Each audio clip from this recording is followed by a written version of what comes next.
Hi there. Welcome back to the Out of the Cave podcast with Lisa Schlossberg. I'm your host, Lisa Schlossberg, a licensed social worker, certified health coach, personal trainer, and yoga instructor.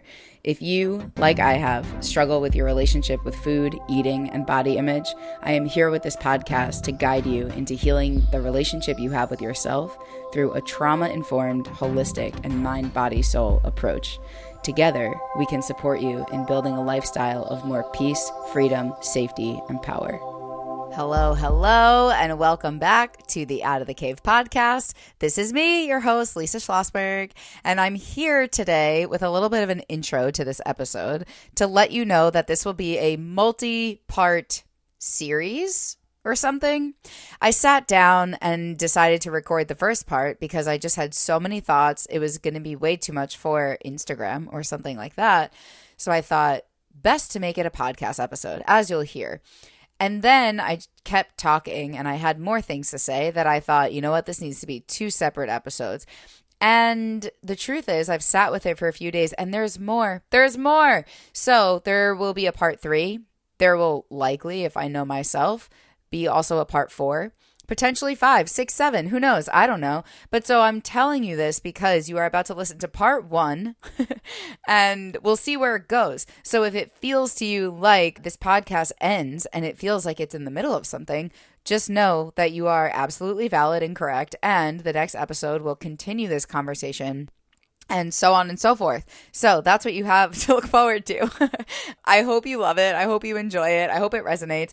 And because I'm clearly still in the process of creation, if there are questions or thoughts or feedback or insight that you want to share with me as I am putting these episodes together and clearly collecting my thoughts, please feel free to do that. I know Spotify now has a mechanism where you can put questions and comments on there, but you can always feel free to email me directly, lisaschlossberg@gmail.com, and I will look forward to it. So I hope you love it. I hope it resonates. Keep me posted on your thoughts. I love you so much, and I'll see you next time. Hello, and welcome back to the Out of the Cave podcast. This is your host, Lisa Schlossberg, and I am here today doing a solo episode, which feels like it's been a little bit. And what is new today about this solo episode is that I'm also recording the video. So I've done solo episodes before, I've done video before, but I have never done a video and solo episode before. So that's the situation today. And the reason that we're doing this is because I don't know, I'm just really excited and I have so much to say. And so we're going to go with it. We're going to try it. Thank you for being here. Thank you for showing up. Thank you for listening. Today, there's so much to cover. I don't know exactly how this is going to go, but I do know that it is just bursting out of me. It just like really wants to be born, and I am following the calling and I'm going to share the message. So what I'm here to talk about today is actually I'm building on Instagram story that I put up a few days ago. And I'll start by summarizing what that was for those of you that missed it. But I put it up and it got a lot of responses, which I appreciate. And also I received quite a bit of questions, which I asked for because I had a feeling that there would be some follow-up about it. And so I sat with some of the questions, and it took me a few days to think about how I wanted to answer them. And then I just realized there is so much that I want to say. It's a good thing I have a podcast. And so maybe I'll just do a whole episode. And so anyway, that is what brings us here today. So I'm going to summarize a little bit about that. And then I'm going to kind of break it down, share some context, tell you some stories, and then answer some of those questions. So that's what we have in store. So all of that being said, welcome, buckle up, settle in. That I'm saying this to myself. I'm going to take a deep breath. There's so much to say. All right. So first, my Instagram story, I put this up sometime last week. So we're talking the beginning of November in real time. 2025. What I said on Instagram was basically, I haven't checked in a while. I haven't given an update about myself and my life in a while. And so I wanted to do that. And my update was things are phenomenal is the word that I used, and continue to feel that way. And so what I had said was things are just phenomenal. Things are great. I feel so good. I have so much energy. Things are just aligning left and right, and things feel so good. And that was kind of the message. And I just kept saying over and over and over again, we are spiritual beings. We are spiritual beings. And I have a lot to say about that today. And as I said on my Instagram story, when I first started saying it, I was so overwhelmed with emotional energy, just energy around all of it, that I couldn't find my words. All I could say over and over again was, we're spiritual beings. We're just spiritual beings. Like, guys, we are spiritual beings. And then, multiple people were like, can you say more about all of this? I don't even have specific questions. I just want to hear more about what you're saying. So that's what this podcast episode is about. And in addition to that, the other thing that I shared on this Instagram story was about my morning routine. And that's really where it feels like a lot of this has started, where I was never a huge morning routine person. I believe in a morning routine. I believe that it can be really life-changing. I mean, especially now with what I'm experiencing in real time. But it was never I was never like a huge advocate for it, as though like every single person needs a morning routine that's going to change your life kind of thing. I think everyone's got their own thing, and we've got to find what works for us, right? And so I knew that morning routines could be really important and very powerful. So for the last few years, I would say that I would do things like, sometimes I'd meditate in the morning. Sometimes I'd journal in the morning. I often do like to exercise in the morning, but I never thought of that as much of like a morning routine, as much as something I would prefer to do early on in the day rather than later in the day. And so I will go back later in this episode to talk about kind of the building blocks of how I got here. But what I was sharing on my Instagram story last week was that I have now, I want to say, like, locked in to what I am calling an epic morning routine. That's how it feels. And what it is loosely, I wake up really early these days, for me early, and that has been roughly 5 or 6 in the morning. The other day it was 4. It just kind of depends. Somewhere between, I would say, 5 and 6 a.m. I do a meditation for maybe 10-15 minutes, and then I journal. And then I go on a walk with my coffee. This is my coffee walk. And then I go to the gym and I work out. And then if I'm at the gym that has a sauna, then I'll sit in the sauna and I'll meditate again, sometimes for 45 minutes or so. And so the whole routine, and then I go home, I eat a full breakfast and shower and get ready for the day. And so by the time all of that is done, it could be up to 5 or 6 hours. And that, to me, there's a part of me that's like, that's insane and unrealistic, and so like I said on Instagram, if you told me years ago that I would be doing this, I would be like, no way. And if you told me years ago that I would be enjoying it, I would be like, no way. And I think the thing that matters to me a lot to clarify about it is that I'm not doing this because I have to, or because I should, or because someone told me to. Not at all. The thing that amazes me the most about it, and part of the reason it feels important to talk about, is because it's none of those things. What it is I feel so genuinely inspired and lit up every day to continue doing this. And I am having this experience where I wake up at 5 o'clock in the morning and I'm throwing myself out of bed and I'm just excited. Like it's gotten to a point where like if I wake up in the middle of the night, you know that feeling when like you wake up in the middle of the night and it's not time to wake up yet. And so you're like, oh, like what a relief. I get more hours of sleep. What it's turned into, and again, I'm more shocked than anyone. What it's turned into is that I'll wake up in the middle of the night and I'll see that it's like 2 or 3 o'clock in the morning. And I get like genuinely bummed that it's not time to wake up yet.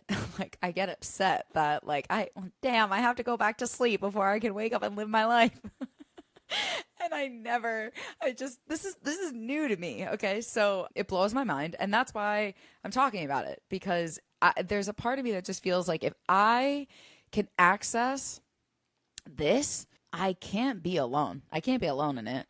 And so if any of this inspires you or teaches you something or motivates you, or I don't know. That's my intention, is to just share more of where I've been at, and see where it takes us. So that's the situation. And then some of the questions that I got were, one of the questions verbatim was, did this just happen one day? Like, did you just like wake up and start doing this? A similar question was, how did you start this morning routine? And then, more maybe relatable or just, I don't know, tangible questions about, what if we don't have all that time? What if we have kids? What if we have lives? Like, we can't all just take 6 hours a day to meditate and work out and all the things. And so those are some of the questions I'm going to answer in this episode, but later on, because it really feels important to me to kind of back up a bit. So that is what I want to do first. So that's where we're going with all this. Okay. Life is phenomenal. Things are really great. And I'm waking up in unprecedented levels of joy and gratitude and pride and just happy, aligned, like just aligned. Okay. So that's the situation. So we're going to talk about it. Before I go back in time and tell you a little bit of my story, I want to share what I've said many times on this podcast and elsewhere. You are a spiritual being having a physical experience with an animal brain in a social context, surviving on food. So the reason I am often saying that is because it really is just to show, if you're struggling with food, if you're using food to manage your stress or your emotion, it's a response to trauma, things like that, we need to look at the mind-body connection to really validate that that's very normal and very human and very okay. And the reason that I start there is because that's kind of where we're going to end, is we're spiritual beings. We just are. We're spiritual beings. So I'm going to say a couple things about that. What do I mean by that? Sometimes, I just had this conversation this morning. It depends on the audience. It depends who I'm talking to. If I were to be talking to myself, let's say 15 years ago or something like that, if I were talking to myself back when I did not at all consider myself a spiritual person, and I didn't believe in anything that would be even remotely considered spiritual. So anything that I couldn't like see or touch or hold in my hands tangibly, I didn't believe in. I had very little faith in the unknown. And honestly, I guess I'm going to talk a lot about myself today. So I'm going to allow a little bit of stream of consciousness. Think about something my older sister said to me once when we were talking about the death of my younger sister. That happened when I was 5 years old and my older sister, was 8 years old. And when we were talking about it together, one of the things that came up was how at that time when she was 8, what that experience brought up for her was there must not be a God. Because if there were, how would this happen? How could they allow this to happen? And I bring that up because I think very early on in my life, I was 5 for that. I didn't expect to talk about this at all today. But I think around that time, there was this shutting off of a connection to spirituality or an understanding of God or the universe or energy or anything like that, because it just felt very early on in my life at that point like I had a very good reason to no longer believe that existed. And so, I've talked about, like, if you're listening to this episode or this podcast, you've probably heard this story before, not from this angle necessarily, but what I've talked about before is how at that time in my life, because of this big trauma and really having no way to process it or talk about it or express it, I started using food to cope with it and stuff it all down and numb out and dissociate and disconnect from my body and myself. And all of that is true. But I think on a deeper level, what happened there was a disconnection from myself spiritually, not just emotionally. And a disconnection from spirit, a disconnection from believing in spirit or spirituality or God. Again, like any of it, you know, at this point to me it's all synonymous, but anything again that I couldn't touch myself, I didn't believe in because it didn't feel trustworthy because of what happened. I'm going to take a sec.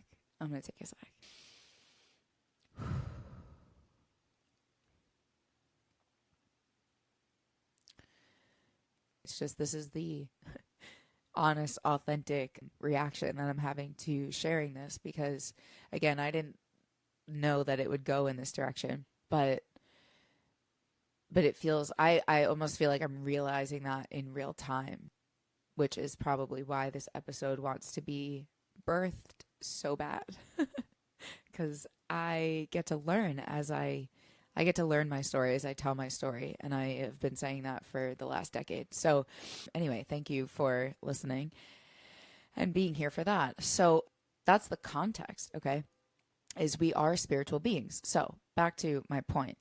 If I were talking to myself many years ago before I believed in anything spiritual, the way that I would have explained that or defined that was by explaining that we are systems of energy.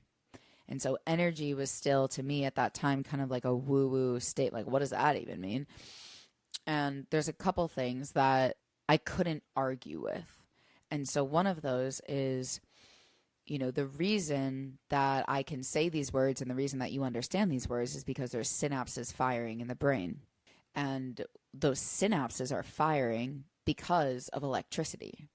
And so there is electricity moving through our body. And, you know, the nervous system is essentially the mind-body connection that's making the system run. And that is run by the energy in the body. And so when I say we're energetic beings, it's not necessarily about emotional energy or intuition or any of those things. We could come at this from like the most scientific perspective. That is, look at how the nervous system operates. Look at how the brain operates. There's electricity moving through the body, and energy cannot be created or destroyed. So we are systems of energy. Like it's science. We can come at that as left brain as we need to and look at all the, you know, data behind that. And then what happens when we die? Well, I don't know what happens when we die, but I do know that there's energy within us and that energy can't be destroyed. So if I, even in my most logical, scientific thinking brain, it's like, oh, well, you know, shit, what do I do with that? Then I guess there's got to be, and you know, you don't have to buy this or believe in this or agree with me here, but this is what it was like for me. Was like, well, okay, fine. Then I guess I can get on board, right? With like, there are parts of me that are more than physical. And if the only way that I can understand that is scientifically about the electricity moving through my body, fine. So that's a science kind of way in. But that's what it means to me to be a spiritual being. Is you're a spiritual being. You're energy. You're made of energy. And once we can get on board there, now we're talking, right? So you're an energetic being having a physical experience because you're living in your meat suit, your body, and you have an animal brain, you're living in a social context. So we talk about those things in a lot of other places. Today, we're focusing on the spiritual being part. So again, I'm just saying this because if you're someone who's like, maybe you're listening to this, but you don't consider yourself a spiritual person, you don't really have to. All you need to do is understand that there's electricity and energy moving through your body, and those are parts of you that you can't touch, okay? But if you're a more spiritual person, and this is all very comfortable for you, you know, this is where we can start talking about like intuition and being an empath and like energies and feeling energies, and into then, you know, psychic abilities and things like that. And some things that maybe some people would say is like too far. But anyway, we're spiritual beings. So however you come at it, however you understand it, however you want to talk about it, that's what I mean when I say we're spiritual beings is there's an energy. We are energy. We react to energy. We feel energy. We sense energy. We are energetic, intuitive beings. I mean, at the end of the day, we are animals, right? And animals have instincts. Animals have intuition. How do a lot of animals know what to do? Well, they just sense it. They just feel it. And human beings are no different. We've just had a lot of systems, processes that kind of beat that knowing and sensing out of us. And so what does it look like to make our way back to that kind of connection and knowing? And that's why I couldn't stop saying on my Instagram story, we're spiritual beings. We're just spiritual beings. We're spiritual beings, because that's what it feels like in this experience. So I'm going to say that for a sec and leave it there. Okay. So having said all of that, before I share more about this experience, I realized when someone asked me, did this just happen one day? At first, I will be honest, here's how it sat. At first, I read that and I was like, you know what? It kind of did. And then there was a part of me that was like, are you serious? What? No, it didn't. And I was like thinking back. And then I was like, all right, well, it kind of started here. And then I went back for it. No, it started with that. No, it started with that. No, it started with that. And then I was like, well, you know what? All right. So I was born in 1993. And that's where it all went, was like, it actually, one thing led to another, led to another, led to another. And so I do feel the need to kind of go back quite a bit. And that's what I'm going to do. I'm just going to tell you my story, because these are, you've heard my story from the weight loss perspective and the, what happened when I was 5 or when I was 18 or whatever. Now I'm 32 years old, and I don't think I've talked that much about the spiritual evolution of the last decade. So that's what this is going to be about in some ways. So I think important context to start, like I said, is I did not believe in any of this in the beginning. And some of you may have heard this story before, but when I first went to the Omega Institute as a participant, it was 2016, I believe. And I was there to see John Gabriel and the Gabriel Method. And Omega, like many retreat centers, is a spiritual place. And so I went alone, and I was quite young, and I was very... I wanted so badly to be open-minded, like it was my intention, but I was very judgmental of all things spiritual. And going to Omega was a very interesting experience, because that's really quite a place to be judgmental of spiritual things. And I remember the first day of the retreat, and I sat down next to someone at breakfast. So the first meal in the dining hall, I sit down with someone at breakfast who's there for a different retreat. And I say, what do you do? What do you do for work? And her response was, I'm a ghost clearer. I clear ghosts for a living, out of people's homes, out of spaces. And I remember responding to that, I was kind to her face, but internally my reaction was like, you have got to be fucking kidding me. This is not like, what? Where am I? What am I doing? This is, I don't belong here. And who is this lady? And so I laugh at that now, because it's like, that was my introduction to being at the Omega Institute. And so I remember saying back then, there was not a spiritual bone in my body. I didn't relate to any of it. I didn't believe in any of it. Okay. Then I also didn't think I was going to share this story again, but it feels important. At the end of that retreat, it was day 5 of that retreat, and John Gabriel was leading a meditation. And he asked us to call upon a higher power. And at this point, again, I'm like, I at this point in my life probably identified as an atheist, maybe. I was raised Jewish, but didn't really feel a very strong connection to that at the time. Or maybe I did, but I denied it. I don't know. I wasn't really involved in it. But so I remember him specifically saying, call upon a higher power. And I felt really uncomfortable about that, because I didn't know who that would be, or what that was for me, or what my version of that might look like. And he said God. I was like, no. Or like Buddha, like, no. Jesus, definitely not. Like, I don't know. And then I remember him saying, your higher self. call upon your higher self, that counts. And even at the time I was like, I don't even know what that means, but okay. I was showing up. And this is what, when people say to me, like, what if you don't believe?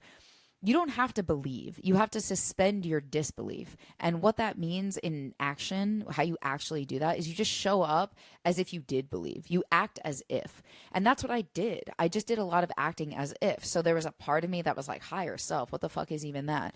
But there was a part of me that was like, just let us try, We're going to try. And so that's what I did. And so I called upon my higher self. And John instructed us to ask this higher power, whoever it is that we are connecting with, to ask for guidance and protection and support. And I do think that this was the first time in my life that I had information flowing from my body to my head rather than from my head to my body. And there was a voice, knowing that said, I have been here all along. I have been protecting you. I have been comforting you. I have always been here with you. And it was in that moment that I just knew in my body, when you just know things, I don't know how to explain it. I just knew it, that was why I was over 300 pounds at 17.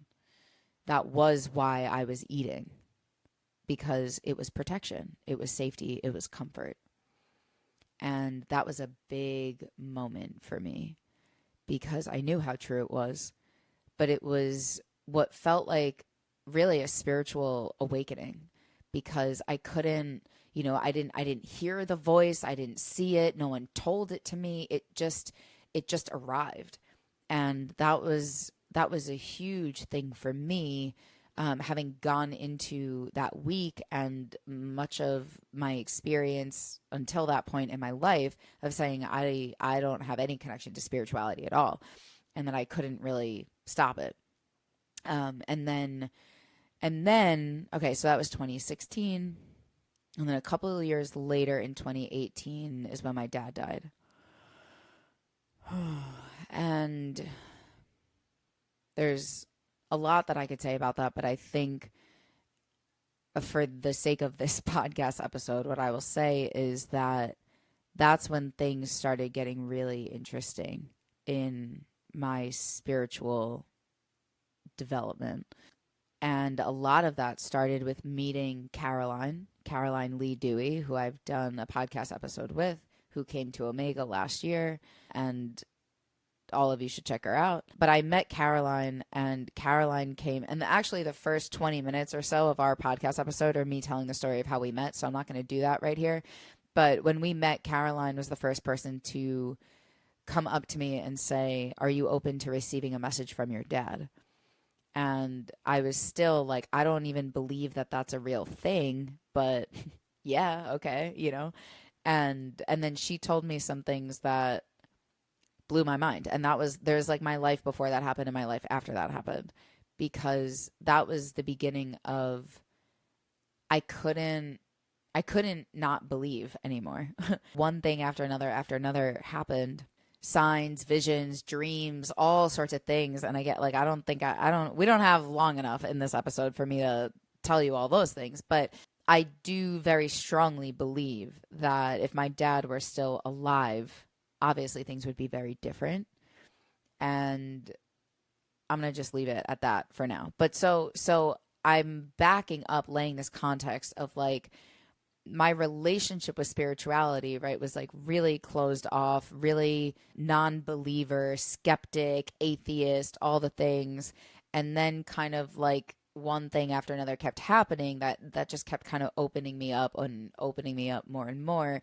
And I would say it kind of skyrocketed after my dad's death in 2018. And now we're in 2025. So there's been quite a bit of things unfolding since then. Okay, so building on that, when my dad died, I was getting my master's at NYU, and I was going back and forth into New York City from Long Island a few days a week to go to class. And I remember, I'm back in New York now, and I'll share more about that. But so I grew up in New York, and I always loved Manhattan. I loved the city. I always wanted to live in the city. I loved it. And then when I was going through grad school, I realized that I had this day. I just think about this one example, but I felt this way a lot, where I was sitting in Penn Station, which is a big train station in the middle of Manhattan, and it's very busy and it's very fast paced. It's very like New York City energy. Like everyone's rushing everywhere and no one gives a fuck about you. And like everyone's got somewhere to be. And growing up, especially, like I loved it. I loved the feeling of like you step off the train where it's like calm and quiet and everyone's sitting still. And then you just like get off the train and you're in total madness and chaos. Like I loved it. I felt so alive in it. And then in this chapter of my life, right after my dad died, and it was February, so it was cold and it was dark and it was just a really rough time. I remember sitting on the floor of Penn Station, which if you're not familiar with New York is a fairly normal thing to do here. And I was hysterically crying. And again, if you're not familiar with New York City, also a fairly normal thing to do. Like you could do anything in New York City and it's a fairly normal thing to do, which is why I love the city so much. But I remember at this point in my life, I was sitting on the floor, I was hysterically crying, and I was looking around at everyone, feeling how invisible I felt. I was in so much pain. I was so heartbroken.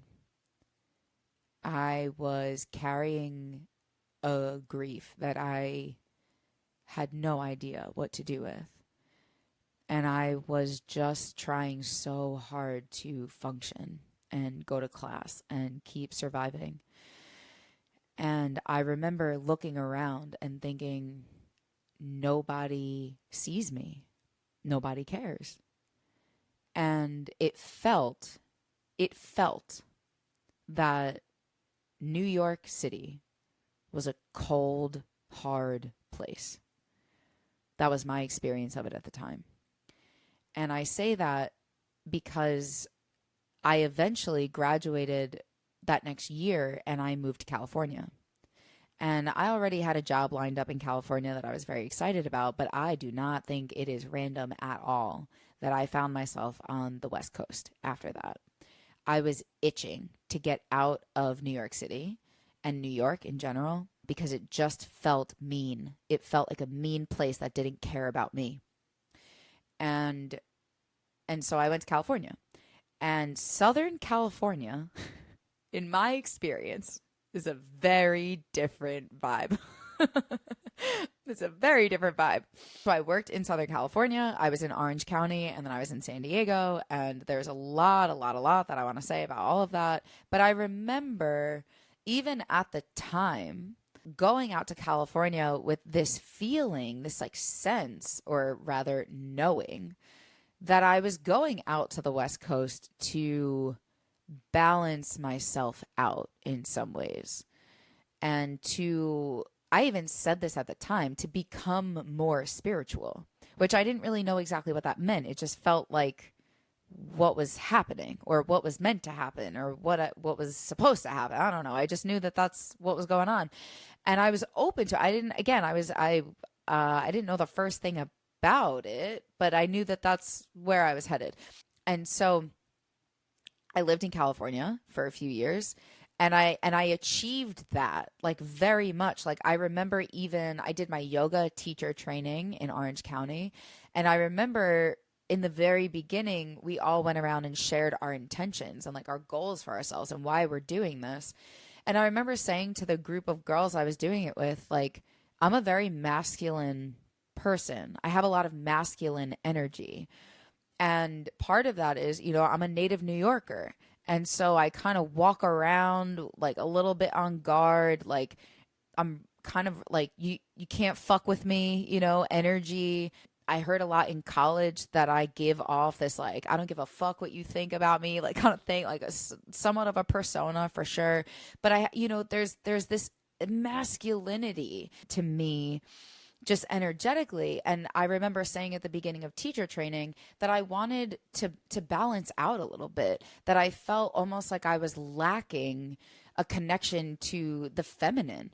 And so I wanted to explore deeper my relationship with yoga and things like that felt like they were softening me in some ways, in a way that I could recognize was really beneficial. Foreign and unfamiliar, and things that I had judgment about it all the time, but I kept kind of following this thread of balancing the energies, so to speak.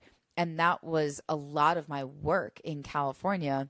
The relationships that I built, the people that I hung out with, the communities that I was a part of, a lot of the people that I was surrounded with were like very spiritual healers, Reiki, all sorts of, I mean, the modalities of healing that I couldn't even explain to you, energy workers, right? Like these were the people that I was with a lot. And that was very interesting. And it almost got to a point for me personally where it felt almost like swinging the pendulum a bit. Like I started kind of looking around and being like, a lot of what I think I'm seeing here is just spiritual bypassing, which is essentially leaning on spirituality like too much that we're not feeling the feelings. So it got to a point where it was like, well, I think we breezed right past balancing the energies straight into this is a little bit too far, and it didn't really resonate. And so that was a lot of my experience, but it did feel like it brought me to a place of more integration and more balance and harmony with the different kind of energies within me. And so all of that, I mean, listen, you guys have any follow-up questions, please let me know, because I'm happy to come back and talk about them, because I'm breezing through like the last decade of my life.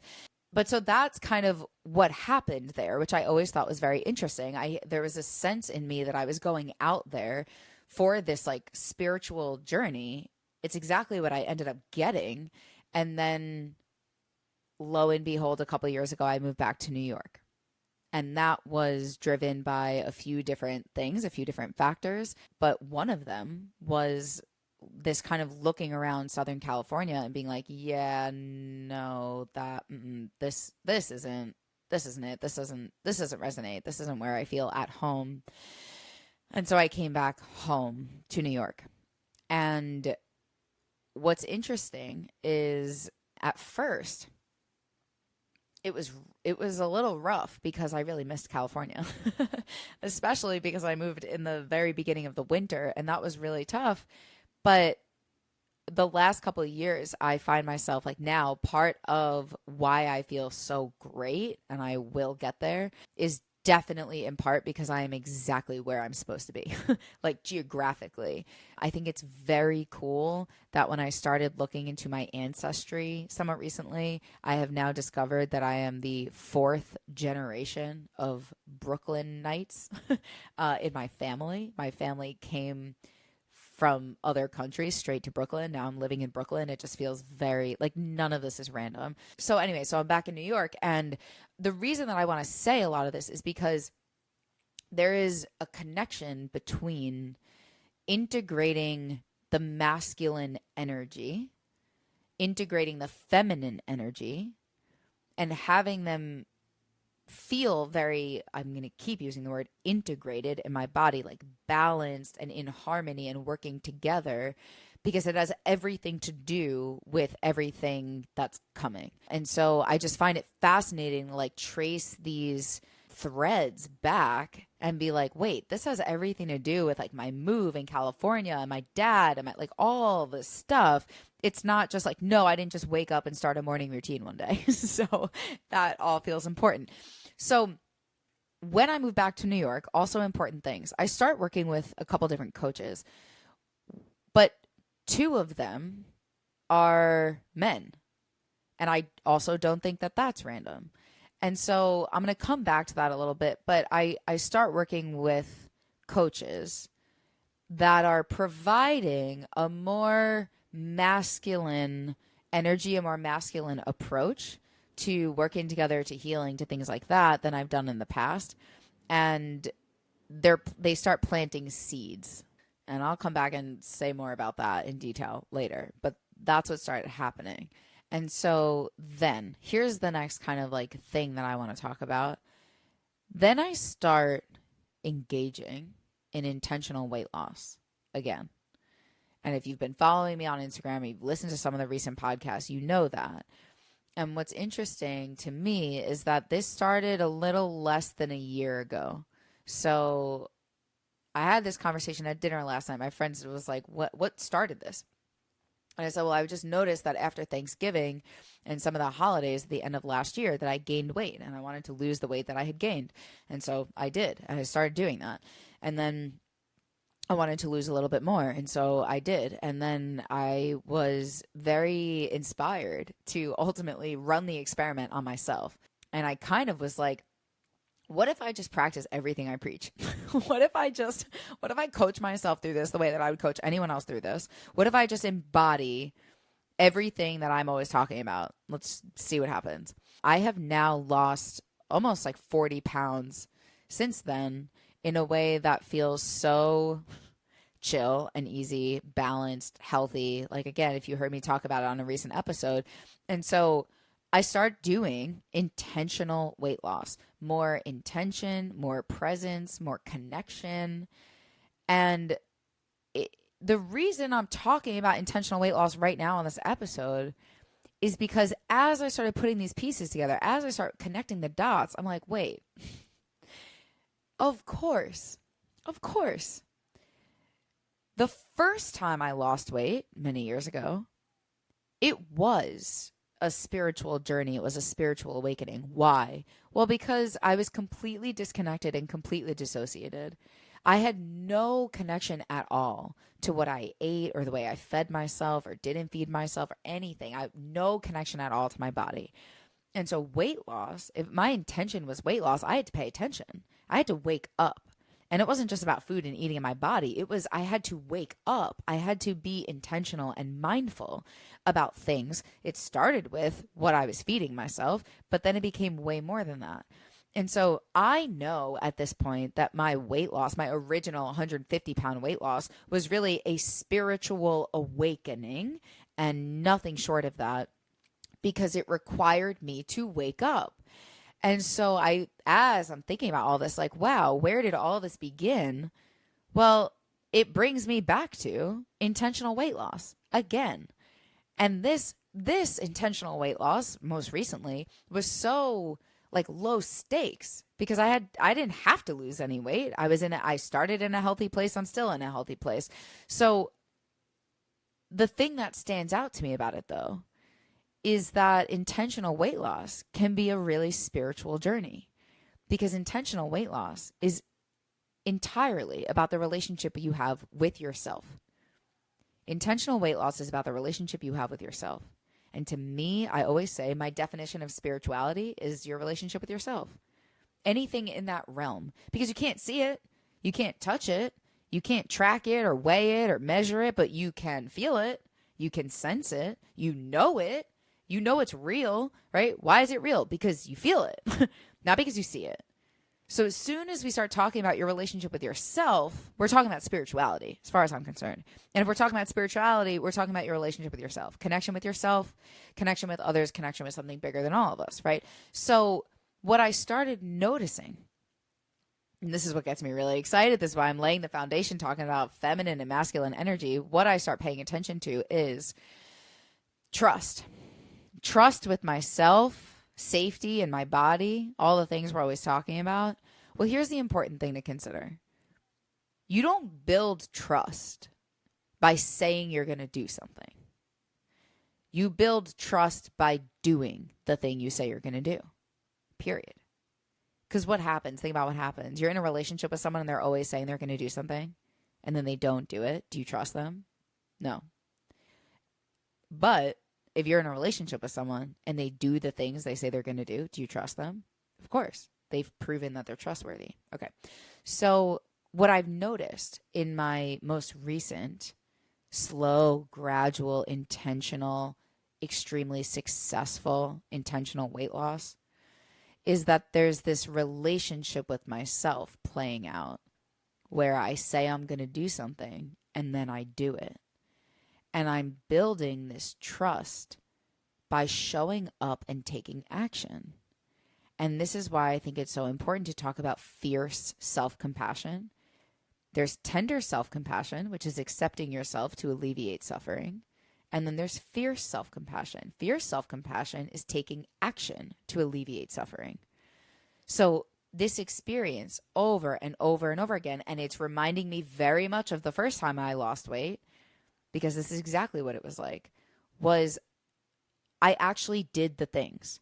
I did things when I didn't feel like doing them. I did things when I was uncomfortable. I did things when I didn't want to. Like, that's what it is. But you don't always want to do things that you should do for yourself. You don't always feel like doing the things that will align with you reaching your goals, things like that.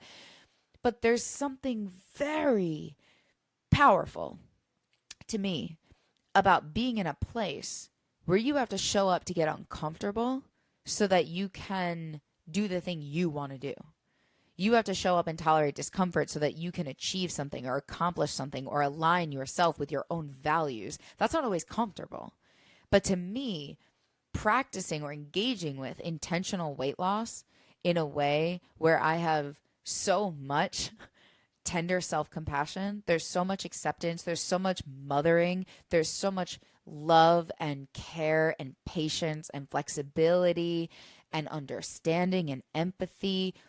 There is so much divine feminine, divine mother in me that I get to offer to myself emotionally when I need it. And there is also with that the integration of the masculine, of discipline, of structure, of commitment, of willpower, of tolerating discomfort, of pushing myself, of sometimes very lovingly forcing myself.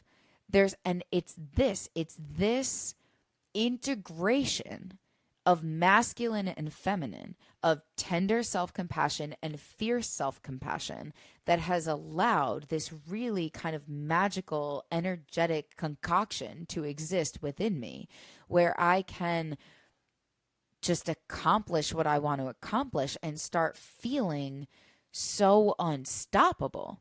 Honestly, that's what it is. And so it's not about just feel the feelings and do the thing. It feels to me like a much bigger masculine, feminine energy conversation of those things. And what occurs to me very often is that a lot of us were so burned, hurt, abused, harmed by what we think, or actually, let me say, harmed by the shadow side of masculine energy. So think about like diet culture. Okay, like diet culture being, sure, there was structure, there was predictability, there was force and willpower and discipline, but not in like a healthy, aligned way, not in like the divine masculine way, but in like the shadow self where it's abusive and it's harmful and it feels really scary. And so a lot of us now are really scared of things like discipline and willpower and structure and certainty. Things like, for example, how does this integrate into the physical dimension? Things like meal planning or a meal like prep of some sort, or a grocery list even, or looking at macros, or God forbid calories, right? All these things feel so scary because at one point they were. But the thing is, the structure and the predictability and the discipline and the willpower, those are not the problem. The problem is when they got out of hand and they got out of alignment. And so now a lot of people are too scared to do something like pay attention to what they're eating, or to look at how many calories a day that they're supposed to be eating.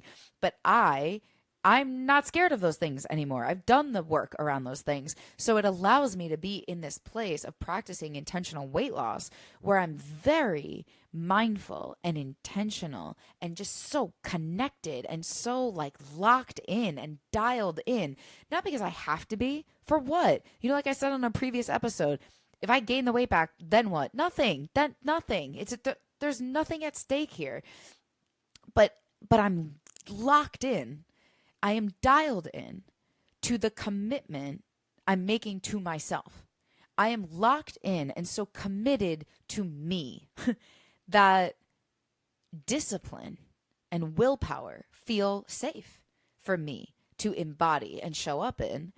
And that's why intentional weight loss, I think, has everything to do with this. And I think if you are willing to explore intentional weight loss as a spiritual journey, as a way to heal your relationship with yourself so you can actually see what you want manifested in the physical dimension, now we're talking. Because this is 2 times now of trying to intentionally lose weight and just having like a complete spiritual awakening. And then the other thing is it becomes reinforced. It just becomes so self-reinforced. Like it starts feeling good. I want to feel good, so I keep doing the thing. And that's emotionally, that's spiritually, that's mentally, that's physically, whatever it is. And it just kept kind of building and building and building on itself to a point where it was just, this is just what we're doing now. And it feels really good. But okay. So I think that that's an interesting connection. And I don't think it's random that there's a connection between me saying things are really phenomenal and then looking back in my life and being like, well, I did start losing weight, right? And that's not because the actual weight coming off my body has made any difference to my day-to-day life. It genuinely hasn't. But it's because I have used the commitment to feel even more deeply connected to myself. And that is, to me, a spiritual journey. Okay, so now that's what the last year has looked like. But there have been other things recently that have come up. And one of them, as I've mentioned, I started working with Cynthia, who was also speaking at Omega.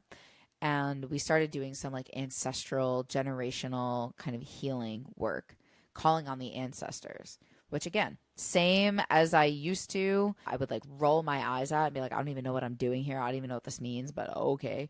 And we started doing some of that stuff. I started having some dreams, very interesting dreams about my grandparents and my dad and my sister and things like that.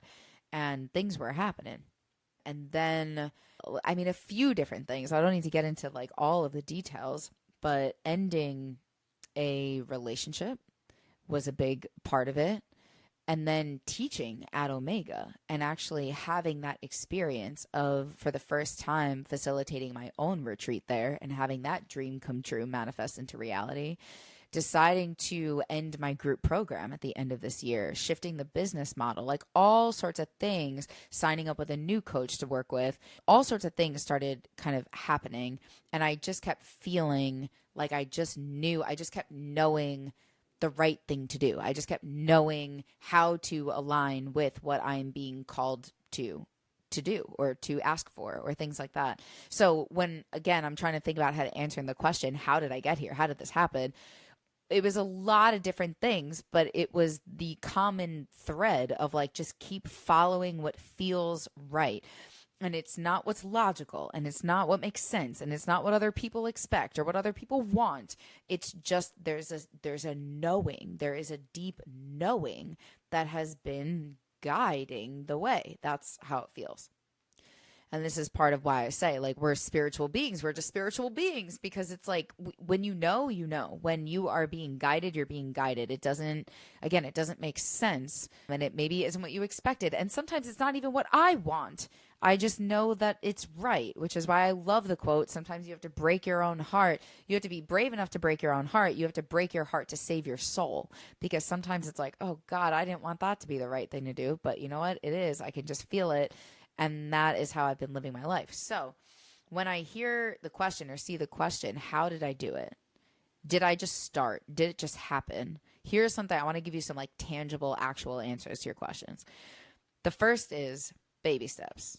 Always, always, always baby steps. And it brings me back to the coach that I started working with, Bren. Bren, I met at a retreat, and I just loved his energy. I mean, he had such brilliant things to say, but I remember I was at a retreat with all women, and it was a very feminine energy in the room, and I heard Bren speak, and I was like, this guy, I gravitate toward that. And so I started working with him, and he was the one that essentially was like, you're going to start meditating every single day. And I was like, oh, okay, well, I used to. I mean, there was a period of time in my life where he was like every single day. And I was like, okay, I could start. I remember this. And I was like, I'll start with 10 minutes. He was like, start with 5. And I was like, well, I could do 2. He was like, start with 5. And it was baby steps. Yes. So starting with 5 minutes a day. And it was also another thing that I learned from him, the discipline of doing less. Because for me and many of the people that I work with, and potentially you too listening out there, you likely have a tendency to bite off more than you can chew and to take on more than you can handle and just keep yourself kind of overworking and hyper functioning and all of those things. And so there's actually a discipline to doing less. For people like me, it's easy to do more. It's actually harder to do less, right? It's easier for me to work all day than it is for me to relax all day. Okay. So I have to practice the discipline of doing less. So how did I do it? Well, I took a baby step. I started meditating and I practiced the discipline of doing less. I did 5 minutes instead of 10. And what feels really important about this is that he kind of came along and was just like, this is what you're going to start doing. It wasn't like, what's your relationship with meditation? Or do you feel like doing this? Or how do you want to? It was like, you're going to start doing this. And that I needed that. And I benefited greatly from that. And it's not like I was being told what to do or giving my power away or any of those things. It's like I hired a coach because I wanted his help and guidance. And that's what it was. I trusted him. And so I just started showing up to do it. And so I could probably spend an entire podcast episode just talking about the value of investing in yourself and getting help and asking for help and receiving guidance and support from someone that you trust. Wink, wink. Because it's game changer. And so that's when I think about where did this start? Over a year ago when he pretty much sat me down and was like, this is what you're going to start doing. And I was like, okay. And all right, so there's a few things I want to say about meditation because all of this feels really, really important, especially with the integration of masculine and feminine. Meditation. Let's talk about meditation for a minute. Okay, when I first started meditating, I always like to share this. When I first started meditating, oh my God, okay. Well, a few things would happen. One, I would sit, and when I say I first started meditating, I don't mean like last year. I mean like 12 years ago. And this is also why my weight loss was such a spiritual journey and awakening, because when I used to sit down to meditate, which I only did, by the way, because I was trying so desperately to figure out how to maintain my weight loss without having an eating disorder for the rest of my life. And I heard that stress reduction would help. There was a mind-body connection, apparently. And so I started meditating. It was a very similar thing where it was like people just told me to meditate. And I was like, okay, I mean, I'm willing to try anything. The thing I love about meditation is that there are no negative side effects. There are no negative side effects. You could try all sorts of medication. You could try all sorts of things. They have side effects. Meditation, the worst thing that's going to happen is that you're going to sit still for a few minutes. Like there's literally nothing bad that will happen. Maybe you'll fall asleep, but it can't hurt, right? And so one of the things that would happen when I started meditating was I would set a timer for like 5 minutes. And then I would sit for 5 minutes and then the timer would go off and my reaction would be, oh, shit, I was supposed to be meditating. Like I couldn't sit still. I couldn't stop thinking. I couldn't slow my thoughts. I spent those minutes crawling in my skin. I wanted to just get out. I wanted to run away. Oh my God. And the discomfort that I felt and the magnitude of the discomfort that I felt makes so much sense to me now. It didn't back then, but it makes sense to me now that what was happening was I spent an entire lifetime disconnected, dissociated from my body, and now I'm coming back inside. I was coming back inside. And so there were no distractions. I wasn't doing anything. I wasn't moving. I was trying to quiet my mind. And what that meant was I was attempting to make my way. I was attempting to reconnect with my body, focus on my breath, be in the present moment. And I felt like I wanted to literally die. I felt like I wanted to literally die. And I used to imagine and envision when I was meditating that I was in a straitjacket. That's what I used to envision. And I used to almost, again, very lovingly force myself to sit there. And I remember thinking it was one of those things that's like, the only way this is going to get any easier is if I keep doing it. And if I keep not doing it, it's not going to get any easier. And then I'm going to be in the same boat. Like, I'm not helping myself by not doing this. And so the thing that stands out to me about it, both back then and now, is that I didn't stop. I didn't stop. I just didn't stop doing it. And day after day after day, it felt like torture. Yes, it made me really anxious, even though I would have said, I don't get anxious at the time. Yes, I hated it. Yes. Did I stop doing it? No. Did I show up every single motherfucking day? Yes. And then months, hear me when I say this, months later, things started shifting.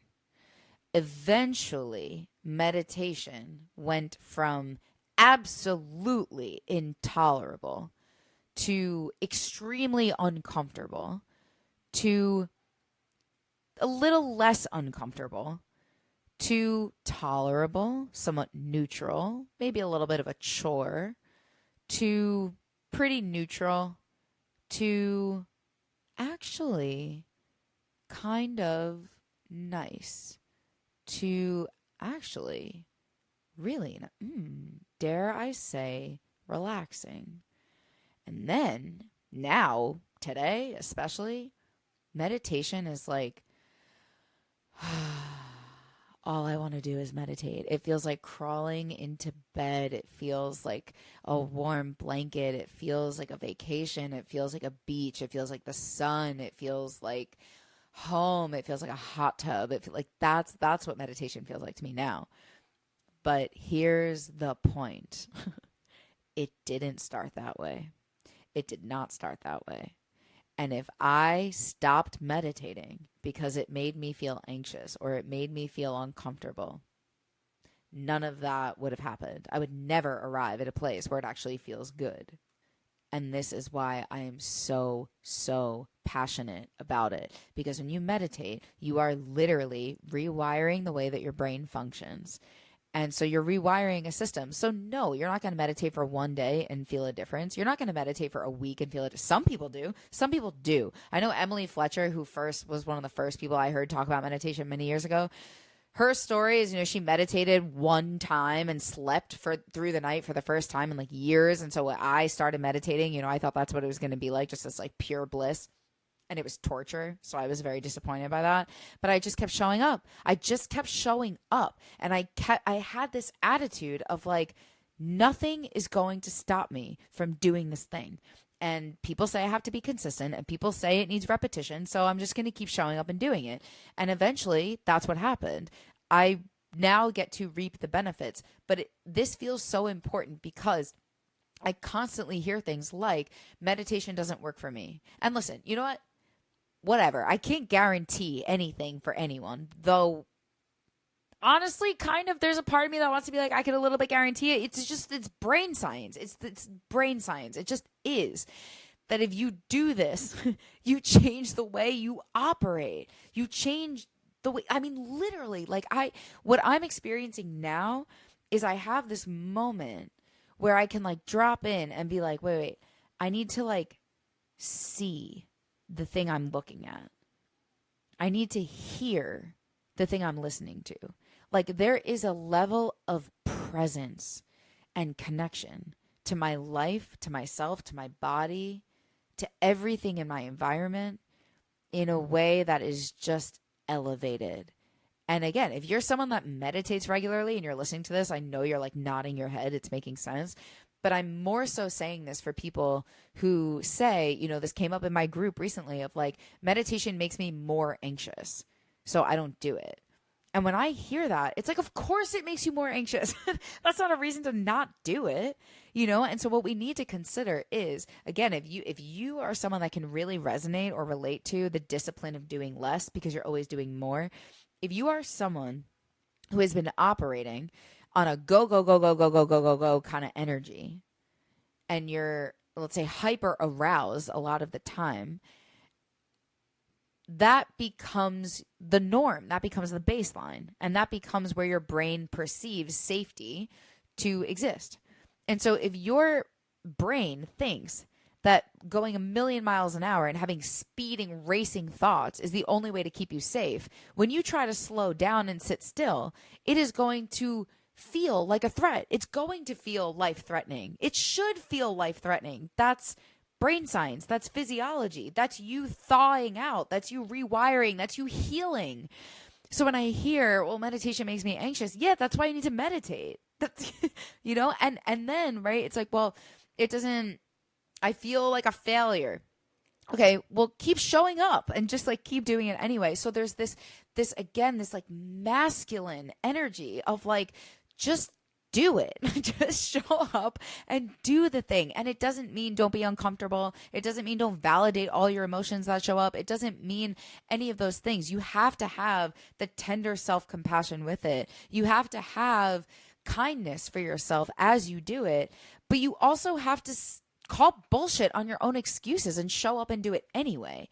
And when you can have both of those at the same time, and you can force yourself to do something like meditation for the sake of your own well-being and healing, now you're talking. And the other thing about meditation is that it's very much like working out in the physical dimension. I mean, it's literally, as Emily Fletcher says, it's taking your brain to the gym. But here's what matters about that. You don't go to the gym and lift one weight one time and then look in the mirror expecting to see a result. And if you do, that's part of the problem. If you work out consistently and you work the same muscle group over and over and over and over again for months, you'll start to see a result. And that's the same exact thing that happens with taking your brain to the gym and the meditation. Is it's so slow. It's so gradual. It's so little by little. You have to be patient. You have to be patient because it's not going to happen overnight. And if you're only in the game for to see overnight, immediate, rapid results, it's not going to happen. And then you're going to get discouraged and you're going to feel like a failure, and that's why it doesn't happen. But so we have to take baby steps, practice the discipline of doing less, and make slow, very slow, gradual progress. The same exact way that I talked about intentional weight loss, slow, gradual progress. You're doing the same thing with meditation.